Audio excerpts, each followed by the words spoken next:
Ampere சர்க்யூட்டல் லா எதுக்கு use ஆகுதுன்னா use to calculate magnetic field at a point whenever there is symmetric in the problem. எப்போல்லாம் symmetric வருதோ involve ஆகுதோ அப்போ இந்த ஆம்பியர் சர்க்யூட் லா யூஸ் பண்ணி மேக்னெட்டிக் ஃபீல்டில் கண்டுபிடிக்கலாம்.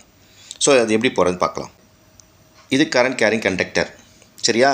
இதில் ஐ கரண்ட் எனக்கு ஃப்ளோ ஆகிட்டு இருக்குது. ஸோ கரண்ட் ஃப்ளோ ஆனால் அதை சுற்றி என்ன வந்துடும், எனக்கு ஒரு மேக்னெட்டிக் ஃபீல்டு ஃபார்ம் ஆகிடும். நல்லா புரியுதுங்களா? இந்த மேக்னெட்டிக் ஃபீல்டில் எனக்கு ஒரு சின்ன எலிமெண்ட் டிஎல் எடுக்கிறேன். அதே மாதிரி அங்கங்கே டிஎல் இருக்குது. எனக்கு இது மாதிரி சின்ன சின்ன எலிமெண்ட் டிஎல் எடுக்கிறேன் நான்.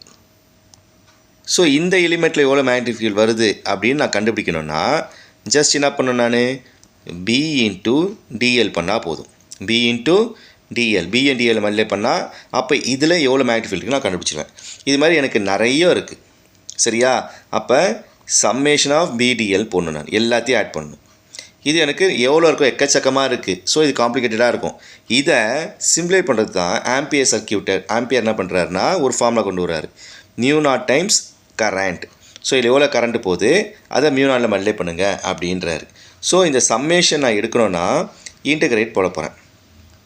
So integrate of BDL equal to mu naught I, சரியா? இது வந்து ஒரு க்ளோஸ்டு கர்வ். ஸோ என்ன யூஸ் பண்ணுறேன், நான் சர்க்கிள் ஆன் இன்டகிரல் யூஸ் பண்ணுறேன். ஸோ இதுதான் ஆம்பியர் சர்க்யூட் எல்லாம். இது பார்க்குறது இதே மாதிரி இருக்குது, உங்களுக்கு காஸ்லா மாதிரி இருக்கா?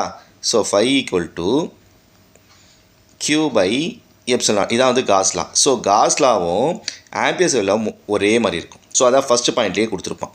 ஃபஸ்ட் பாயிண்ட் என்ன கொடுத்துருப்போம், திஸ் இஸ் சிமிலர் டு காஸ்லா இந்த எலக்ட்ரோஸ்டாட்டிக்ஸ். நல்லா புரியுதுங்களா?